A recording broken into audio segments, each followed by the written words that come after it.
and opinions expressed in the following show are solely those of the host and their guests and not those of W4CY Radio, its employees, or affiliates. We make no recommendations or endorsements for radio show programs, services, or products mentioned on air or on our web. No liability, explicit or implied, shall be extended to W4CY Radio or its employees or affiliates. Any questions or comments should be directed to those show hosts. Thank you for choosing W4CY Radio.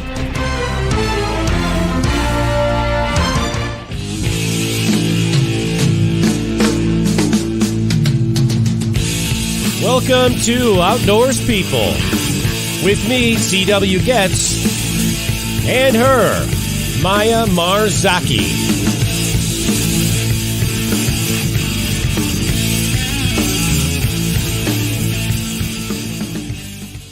Good evening. It's Wednesday, May 10th, 2023. We've got a beautiful, I'm teasing you with this one, sunny 85 degree Fahrenheit, 30 degrees Celsius temperature here in north central Illinois. Top that one down in Sao Paulo, Brazil. There we go. Such a good weather. Yeah.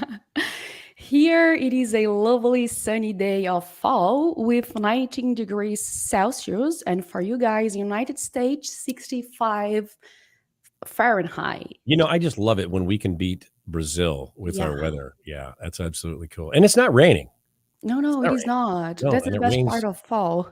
Yeah, it rains every day there for you guys. Well, that's in the summertime. Yeah, Your summer and spring. Yeah. Yeah, well, we actually beat you today. I think that's the first time on record that we have on this show that it's Chicago beats. Yeah, that's so true. But I'm so glad because I'm going there, right? So you are coming here, and I think, I haven't got the extended forecast, but I think it's going to be pretty dang nice when you're here. So yeah, and then we're heading to. Now here's the deal: we're heading to Minnesota, so it might be 10 degrees cooler there. They might even have snow for all I know. I mean, that happens. Oh, really? Oh my gosh! I'm not ready. I don't know about the end of May, but I know in April it's iffy because So anyway, so interestingly, I have to tell you, our guest is in my studio tonight, and interestingly enough, he drove his Harley trike over here today, which I think is so cool. I haven't had a lot of Harleys in the yard, but the driveway, but I do tonight. I like that. It looks so good. I want to go out and buy one, man. So, oh, cool. I'm so glad for you guys. I know, right? Well, tonight's episode of Outdoors People is brought to you by Rutabaga Paddle Sports, providing time on the water. Bike and ground views, making camping easier. By Duluth Pack, made in the USA since 1882. And by Jackson Kayak, pursuing joy through paddle sports. Tonight's episode is Truckin USA with our special guest, Dave Prokes. 69-year-old retired truck driver from north central Illinois, Dave Prokes grew up on a dairy farm in Wisconsin, marrying his high school sweetheart shortly after graduating high school.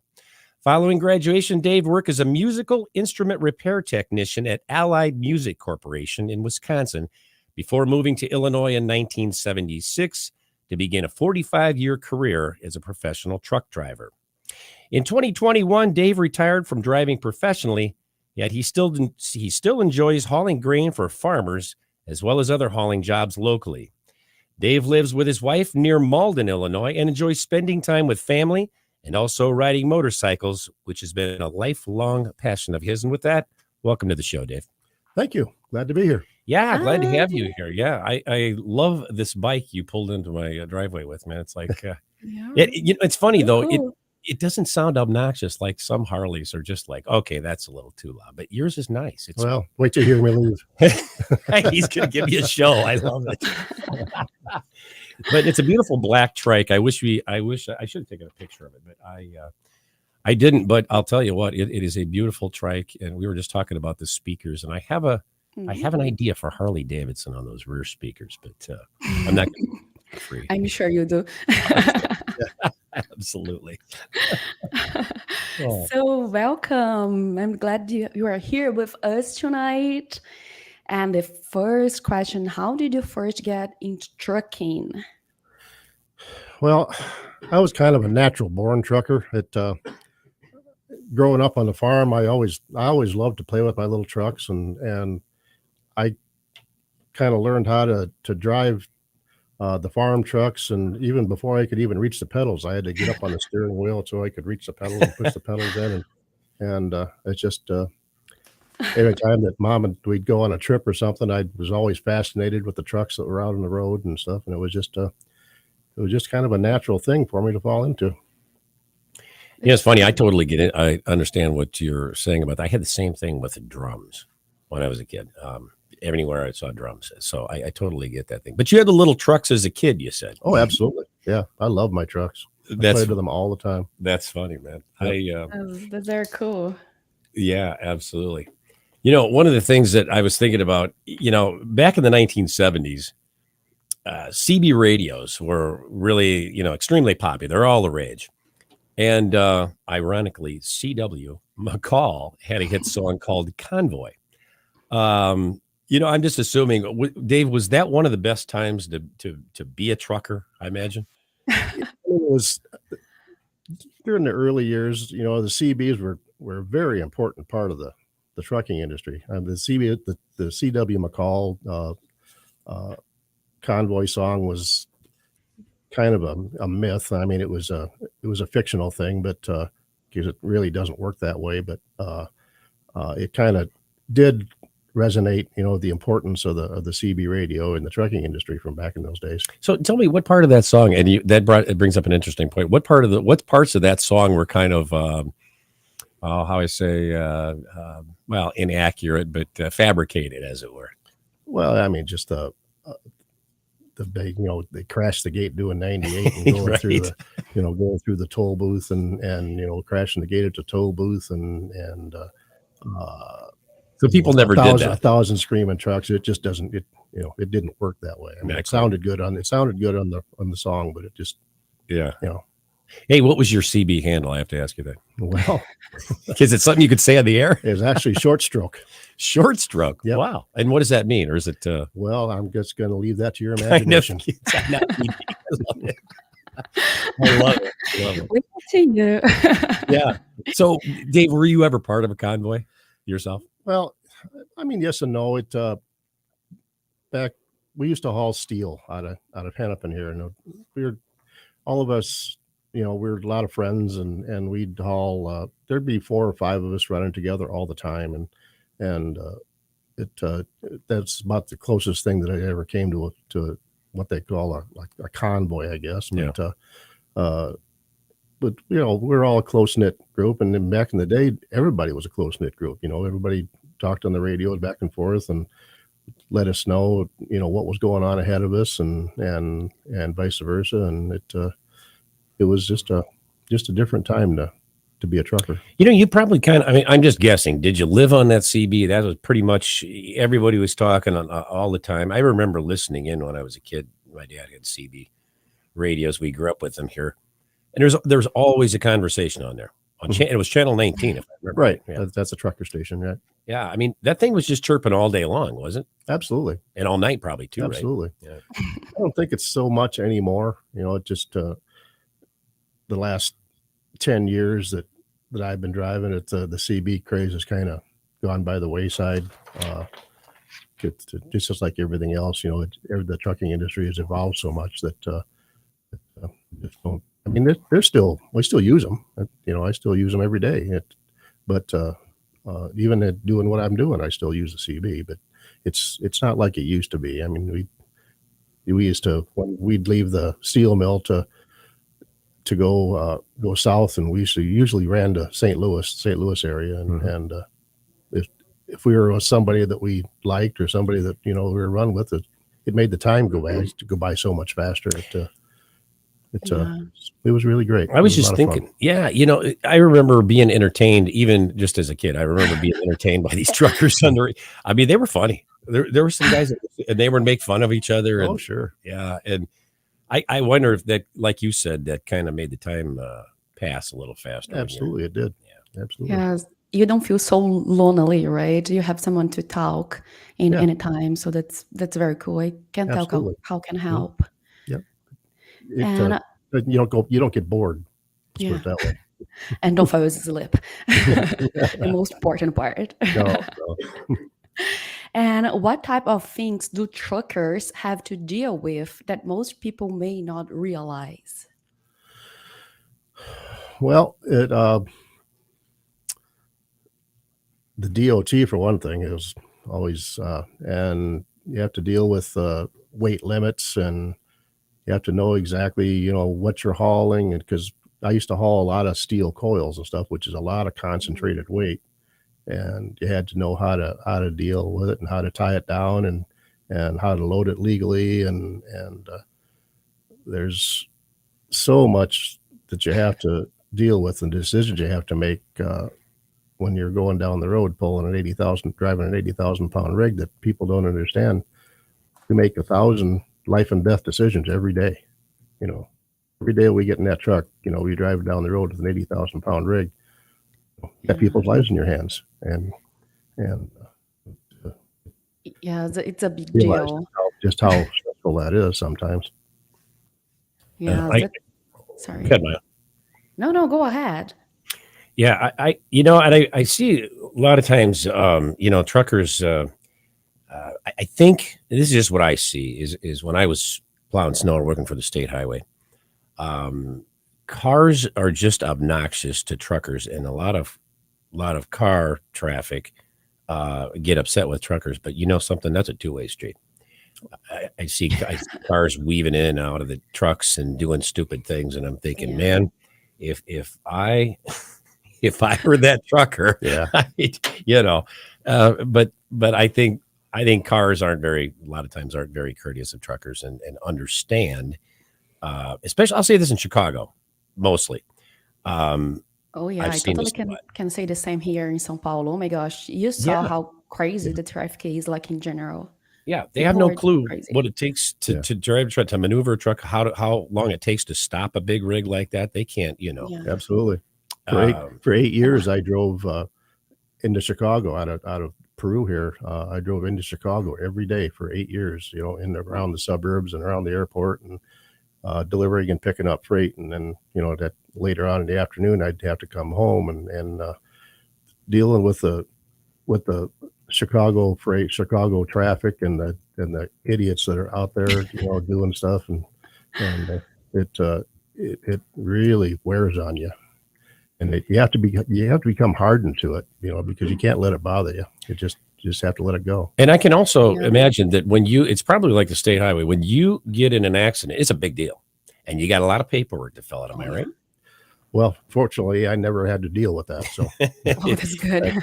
Yeah.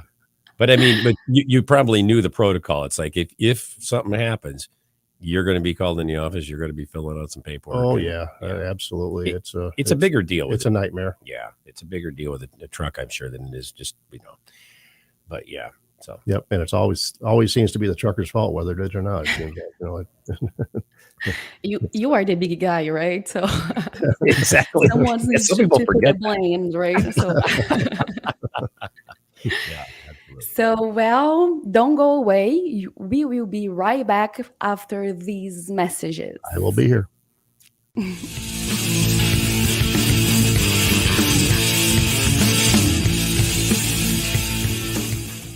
A few years ago, someone asked Rutabaga's owner, Darren Bush, "Hey, how long have you guys been selling boats?"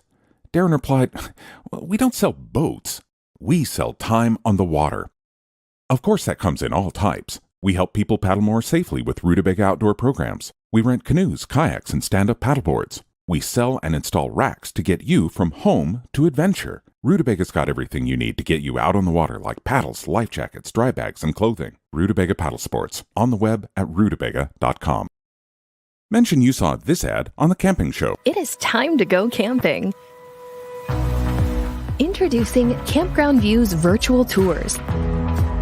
You can tour the campground, see the sites, see if they are available, and click to book your perfect spot. Hit the open road and explore the amazing places found in nature. We make it easy to discover, find, and book your site so that you can go have the fun and freedom you seek. Campground Views virtual tours make it easy and simple for you to see where you are going.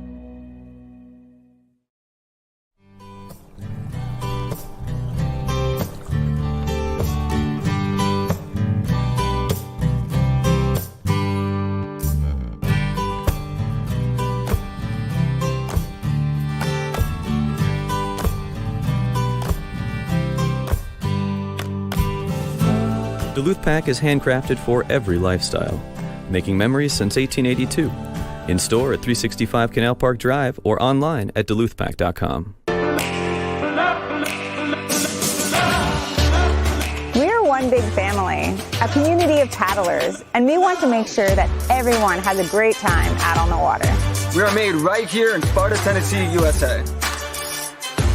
This is where every Jackson kayak is born, built by hand with a focus on innovation. We are Jackson Kayak. We are Jackson Kayak. We're Jackson Kayak. We are Jackson Kayak.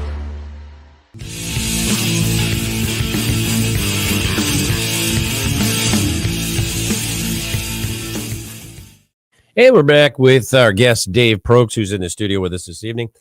Dave, when you're behind the wheel for a long period of time, and this is a big one, right?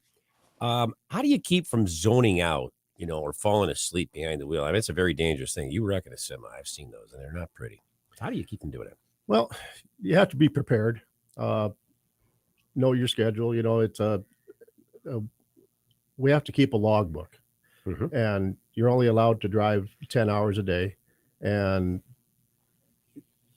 according to what you're supposed to do, you should stop at least every 4 hours and get out of the truck and walk around and check the truck out and make sure the load is secure but realistically, you don't, as long as you got the good night's sleep the night before and you follow the rules and stuff, it really isn't a problem staying awake. It never was for me anyway, because there's too many things on your mind and too many things to watch and too many things that you have to be cognizant of to get that thing up and down the road. So, I mean, back in the day, we used to take these little white pills to stay awake. I was going to ask you because we talked about it. Yeah. Back in with these little speeders and stuff. Well, we were kind of stupid back then, but you know what? If they saved you from an accident, it ain't all bad, right? Yeah, I guess so. I mean, it was a whole different world back then. We did a lot of things that you can't possibly get away with anymore. But it was a lot of fun back in them days. Was it always 10 hours? It seems to me that at some point that changed. I don't know. Maybe my memory isn't certain. No, it's always been 10 hours as far as I can remember. Okay, all right. But 10 hours, it is a big deal. Yeah, it is a long driving. Yeah, 10 hours of driving, and then you got 10 hours of sleep. Yeah. And have you ever had any close calls being in an accident? Daily. Wow. Yeah. Every single day at work. Just it's like we were talking about a little while ago when you're driving in city traffic and it's bumper to bumper and the cars get pissed off at you and they run around and because they're not going fast enough, and they'll come around you and then slam on the brakes and oh wow, and just purposefully. Yeah, oh yeah, because a lot of these trucks these days don't go very fast. I mean, a lot of when I was with Old Dominion Freight Lines, their trucks run 68 miles an hour, and that's all they do, going down the road. Oh, and you get out there where the car with the speed limit is 75 miles an hour, and you're running at 68. The cars get blocked in behind you and they get all mad and they start coming around and flip you the bird and it happens every day. I didn't know that, but a lot of these trucks are governed. They call that governed. Yeah, most of them are at 68 mile an hour. Mm-hmm. Interesting. Now, so is that a company thing or how does that work? That's a company thing. Okay, yeah. So they do that. It's not coming from the manufacturer that way. No, it's a company. It's the trucks are made by the manufacturer the trucks these days, they can set all that up on the computer of the truck. They just hook the computer up to it, and they can tell the truck exactly how fast to go and what gear. The technology today is amazing as far as I'm concerned. Compared to what it was back in my day. Because we did everything mechanically. There was no computers or anything. It was all set up by hand and by mechanically and how you wanted to set the truck up. But now it's all done by computer. So I'm going to ask you this. This is kind of something we didn't plan on asking you, but it just came to my mind because when I was working for the DOT, I think it was the last 2 years that I was there. So this would be I left at the very end, last New Year's Eve, 2019. So I'm going to say 2018 and 2019, we had they introduced computers in the truck, or computers in the truck. We had a laptop. We had to report to headquarters the road conditions every hour, which was a pain in the ass. Mhm. But also the thing is like a little mini laptop, and I think I can safely say this now that I don't work for the man anymore. We're You know, safe. yeah, they come get me, right? But at one point when they started doing that, there was a little camera, like on all laptops. It was a little mini laptop, but there was a little camera, and they put a camera on us the whole entire. And usually those shifts when we were plowing snow was 12 hours. So the whole 12-hour shift, you had a camera on you. Wow. If you, everything, and Yeah, there are a lot Did of they do- companies. There are a lot of companies that do that now too. okay, so they were doing that with semis. Then I Yes, wondered. absolutely. Yeah. They have electronic logs now. Like everything is, we used to have to handwrite our logs, and logbooks, and nowadays I think they actually made it mandatory unless you've got a truck an older truck that isn't compatible to the computer. Mhm. The big companies have to have electronic logs now, and there's a lot, and they know what you're doing every minute that you're in that truck, and they actually have a video of it. So Wow. That's what they did. With us Mhm. too. So did you get away? And this is what I was going to say, that they, I don't care if, because I don't work for them anymore, but did you get away with putting your hat over the top of that laptop like I absolutely did? not. Because we and is it, Ringo, Look at get your you, hat CW. Absolutely not. The bells and whistles would go off in a heartbeat. Yeah, I was kind of a problem child there. They loved me in the office. I was always getting in trouble for that. But is it for safety or something like that? Yeah, it is, and the younger generation, the newer truck drivers and stuff. A lot of these guys have gone through truck driving school, and they go to get out of truck driving school, and they say, "Well, there's your truck, go away," Wow. And that back in the day, there was no truck driving school when I started. You learned through the school of hard knocks, and you got in the truck and you left and you learned, and hopefully you lived through it. Yeah. And Wow. it was just a completely different world. Dave, what was your longest stretch away from home, and what was that like? I've never really been a big over the road truck driver. I mean, there was a few times when I was out for a week or so.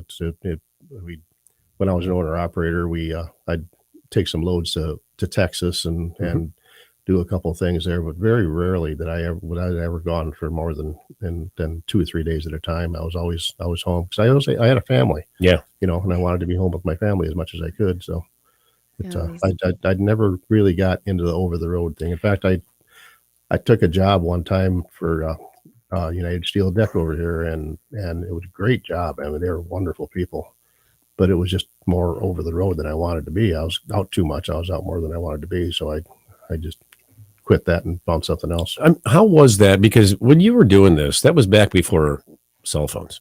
Oh yeah, absolutely. You couldn't just hop on a cell phone and go, "Hey, hi, honey, how you doing? How are the kids?" No. Oh yeah, You know, that's so true.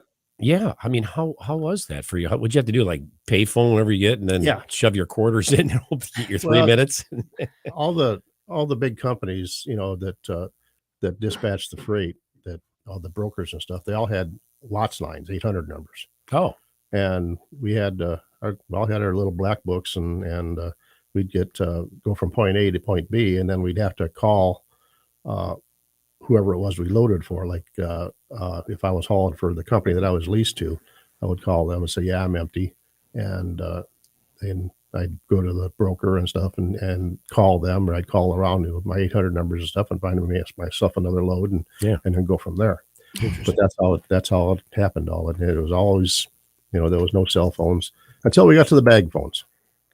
Oh yeah. Yeah. Remember the bag Yes, phones? I do. I actually had a brick phone at one time, believe it or not. Yeah. You were so fancy. Yeah. Those were actually the greatest things since sliced bread, man. Yeah.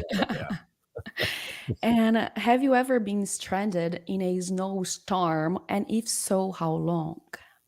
I was stranded twice in the winter of '79, about 20 miles from home. I couldn't get there, couldn't get to home. I was stranded in Rock Falls, Illinois at a Ramada Inn for 3 days, two times. You were in a hotel. Yeah. Oh, you didn't have to sleep in the truck and get straight, because I've seen those guys on 80 when I was plowing. No, I could go east and west on Route 30, but I couldn't go south because I lived in Walnut at the time. Yeah. And I couldn't. I could get to Rock Falls, but I couldn't go south to get to Walnut. So twice I got stranded up there at the Ramada Inn in Rock Falls. Not too bad. They had a bar, right? No. They didn't. I was going to say, I know what I'd have been doing. Damn it. Oh, wow. Yeah. No, I wondered maybe if you were one of those guys that, again, when I was plowing snow, these guys were, they just drive it right in the median, and there they sat, and they couldn't go anywhere. And there were times that the wreckers weren't running because they couldn't, maybe they were running, but they couldn't keep up. Everybody was, and so those guys spent I saw one time it was 2 days guys were spent in their trucks, and I'm like, man, how's that work when you got to go to the bathroom and everything? It just felt like a lot of fun. Well, you improvise. Yeah. And I'm sure you guys carry stuff like that. So in emergency, yeah, absolutely. And most of us, we carry food with us and beverages and stuff for emergencies. I did come pretty close back when I was hauling doubles for Old Dominion freight lines and stuff. It was sometimes in the winter it got kind of hairy but I never really got stranded. Yeah. Good for you. Good for you. That's good. I know we're going to lead up to something that Maya's going to ask you here in a second. And I want to know some details because I was in one of those, but anyway, getting ahead of myself. Sorry, Maya. How has the trucking industry changed from when you started? Oh God, it's night and day difference.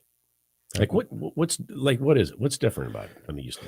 Well, the trucks themselves have changed so much. I mean the industry. Because Maya's going to ask you that question, but the industry, how is it? We talked about, now they got computers on you, things like that, or cameras. But what has changed about the industry as far as standards and demands and all that kind of good stuff? Well, ever since deregulation, back, I think it was 1980, they deregulated the trucking industry, which opened the door for so many different things as far as brokers and everything. And, what does that mean exactly? A deregulation when they deregulate? Well, the government used to regulate the trucking industry as far as what everybody could charge, what they could charge, and how much they could make, and it was a kind of a double-edged sword. And then they deregulated everything, and that opened the door to because back in the day, there was only a certain number of people in Illinois that had authority to haul, steel, and they had and they paid a lot of money to have that authority. Okay, and then the deregulation come along, and that authority was worthless. So anybody could get their own authority and file their own rates and haul the steel for the same thing that we were, and the competition got terrible, just crazy, fierce. Yeah, and then interesting. That opened the door for all the actually almost broke the unions. Oh wow! Because because it made so much competition and stuff that they couldn't compete with it. It was just people were hauling stuff a lot cheaper than what they could haul it for. Interesting. So everybody's undercutting each other, and all of a sudden everybody's making peanuts compared to what they used to make. Right. Yeah. Right. I never did quite understand it. Thank you for explaining it. Yep. Yeah. And how about the trucks? So how have the trucks changed since 1976? Sorry. Well, like we said before, that everything in the old trucks, was all mechanical, and myself, I could actually work on my own truck because we couldn't afford to hire somebody to work on our truck. And I got the perfect example. Back in the day, you used to be able to replace a turbo on a truck, and CW can relate to this. He has a little bit of experience with that. Yep. Used to be able to replace a turbo on a truck for $500. Just recently, we had the farmer that I work for. I drive a 2015 Freightliner, and we're having problems with the turbo on it. And the friend of mine that worked on it and stuff, he says, You don't want to replace the turbo on that. Now they're $5,000. The days of the $500 turbo are gone. And for these guys to work on these new trucks, they have a computer that they have to plug into the truck, and like the cost of the software for this computer is like $5,000. Wow. Plus they have to update it all the time. And this guy's got to go to school to learn all this stuff. And you plug, like if a check engine light comes on in the truck, you have to take it to him. He's got to plug it in. And there's 1,000 different things that it could be. And if he doesn't know what he's doing, it just boggles my mind every time he does this. I'm just amazed at it. Wow. Whereas, back in the day, if the truck made a funny noise and you pretty much knew what it was, and you went and, pulled over and pulled it in the shop and fixed it and went on your way. Yeah. Those days are gone. So let me understand. It is you do less money, and it is more expensive to have a truck right now. Oh, That's how way it more works. expensive. Way more expensive. What did the semis used to cost back then, and what do they cost now? Brand new. Well, I don't know. I never bought a new truck. But I mean, you kind of got a general idea of what they used to cost. Yeah, it's I would, trucks are well over $100,000 now, to buy the tractor. And we used to be able to buy trucks for $20,000-$30,000 back in the day, Wow. and have a decent truck. Yeah. But they're well over $100,000 now. Yeah. That's a lot of money. It is. It is. I don't understand how anybody can do it as an owner operator anymore. I just don't understand it, especially with the fuel costs. And back in 1976, fuel cost 86 cents a gallon, and now it's $4. Yeah. It's insane. And then plus insurance is more. Plus insurance and license plates, road use tax. There's so much involved in the trucking industry. It's very expensive to get into it. Yeah, I can imagine. Well, and speaking of, we were doing trips before, whatever, talking about trips. Have you ever taken any of your family in the truck with you on a run? I did. I used to take my kids with me once in a while when I was little, and my wife used to go with me once in a while, but not a lot. I mean, like I said, the one time I went down to, my daughter had moved down to Naples, Florida, with my with my oldest grandson, and she called me up one day and says, "Dad, I want to come home." And so I took my truck and my covered wagon and got a load down to Tampa, Florida, and went down and unloaded that, and went down to Naples and loaded her car and her furniture and baby and her, and all brought them all back to Illinois. And you weren't even Allied Band Lines. No. Mayflower. We can do this. We got it. Yep. Just like that. Yep. I love it.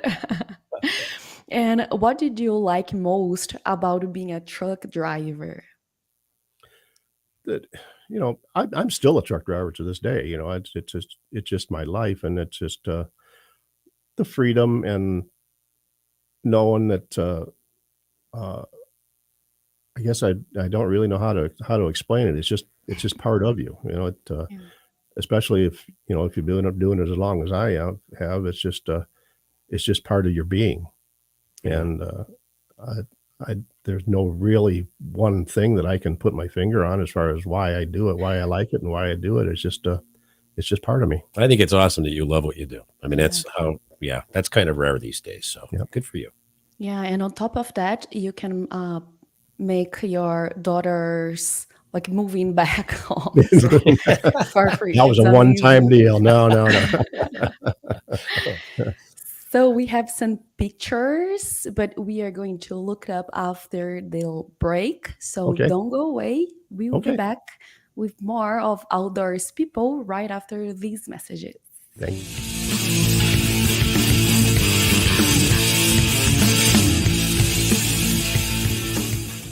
A few years ago, someone asked Rutabaga's owner, Darren Bush, "Hey, how long have you guys been selling boats?"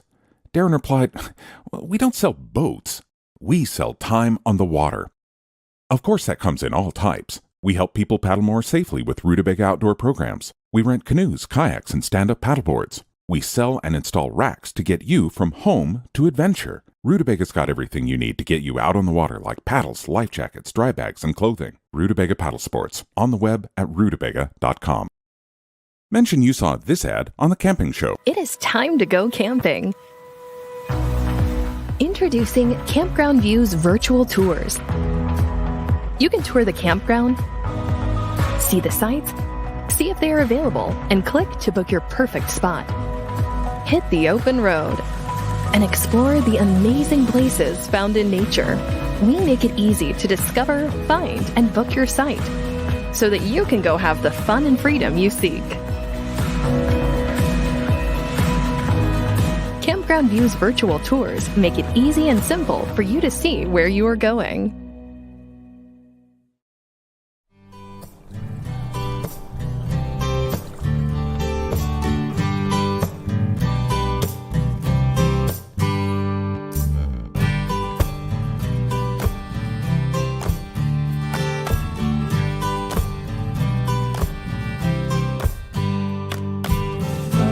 Duluth Pack is handcrafted for every lifestyle, making memories since 1882. In store at 365 Canal Park Drive or online at duluthpack.com. We're one big family, a community of paddlers, and we want to make sure that everyone has a great time out on the water. We are made right here in Sparta, Tennessee, USA. This is where every Jackson kayak is born. Built by hand with a focus on innovation. We are Jackson Kayak. We are Jackson Kayak. We're Jackson Kayak. We are Jackson Kayak.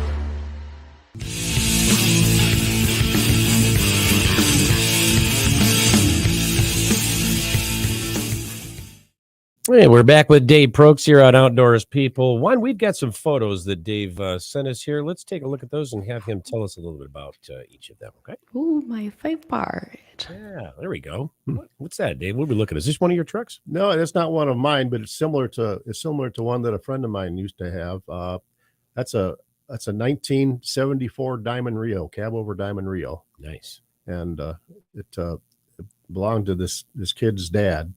And he's talking about trying to restore it and getting it back on the road. Oh, that's get that truck back on the road and get it going. That would be exempt from having any of the electronic stuff. So you could actually drive that old school and still not have to have the computers and everything in it. Love it. Yep. It's a nice old truck. Yeah, it's got a sleeper on there too, I think. Yep. And this one here is a 19. I drive this today at the farm that I work at, and so that's very similar to one like I used to own. Okay, except mine was a 72, and this one's a 95. Is that a Kenworth? Is that basically? No, it's an international. International. I'm sorry. Yeah, Okay, International Eagle. Yeah, and this is a grain truck. You mentioned you're at a grain elevator here. Is that right? I'm at the farm. I'm at my buddy's farm. Yep. Okay, gotcha. Yep, we haul grain. Yes. What is this? I see you got. Yeah, that was they gave the Midwest Trucking Association gave me an award for it's been quite a while ago now, but for 29 years without a ticket or an accident. Whoa, nice, Good for you. Yeah, holy cow. Yeah, that was quite a deal. I'm pretty proud of that. How many years was it? You said 29 years. 29 years back then. Yeah, there it is. 29 years. Holy smoke! Not a ticket or an accident. Nope. Whoa. Good man. Yep. Good man. Wow, I'm so impressive. Still to this day have not had a ticket or an accident in Knock on wood. almost 50 years. Yeah. You know, right. Oh my God. That's awesome though. Good for you. Congratulations. Yeah. What is this? Okay. This is something else that we used to have to deal with. I mean, I was lucky I found that. That's you're understanding the weights and measures, when things went to 80,000 pounds, that they sent out that book, and it told you what they call the bridge law. And because after deregulation, and they changed everything from 70 through 280. Okay. What does that mean? 73,280 pounds was your gross, was all that the truck could weigh. Okay. With the tractor, trailer, and load. Oh, everything combined. Okay. And then they changed it to 80,000 pounds. Oh. And they come out with this little book that show you exactly, because they have what they call a bridge law. Yeah. So back in the day, a lot of us steel haulers only had 40-foot trailers. Mhm. Well, the 40-foot trailer wasn't long enough to cover the bridge law, so we all had to go to at least 42 or 45-foot trailers. So we all had to, dig in the pocket and buy a different trailer. What's to do the that. bridge law thing you just mentioned? Well, it's the space between the steer axle and the back axle on the trailer. Okay. And then another part of it is the second axle, the first drive axle to the back end, and you have to have 51 feet from the steer axle to the back axle on the trailer, right? And then 36 feet from the second axle to the back axle. And why is that? What's that all about? I don't know how they ever come up with that formula, but that's how they. And that's for putting less stress on the bridge. Is that what you? Yeah, they call it the bridge law. Interesting. Interesting. Yeah. I never knew that.